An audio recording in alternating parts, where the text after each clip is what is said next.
Acne স্কার নিয়ে এসেছেন। দেখতে পাচ্ছেন ওনার মুখে ব্রণের গর্ত, অনেক বড় বড় গর্ত ওনার মুখে। এই অংশগুলোতে অনেক বেশি বড় বড় গর্ত দেখা যাচ্ছে এবং ওই অংশগুলোতে অনেক বড় বড় গর্ত দেখা যাচ্ছে। এই ব্রণের গর্তের সমস্যা নিয়ে তিনি দীর্ঘদিন ধরে ভুগছেন। প্রিয় দর্শক, দেখতে পাচ্ছেন ওনার মুখের ব্রণের গর্তগুলো একেবারেই স্পষ্ট।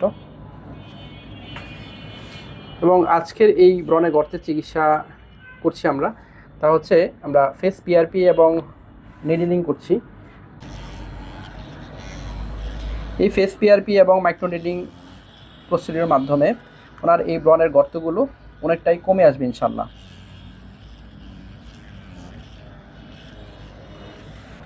Face PRP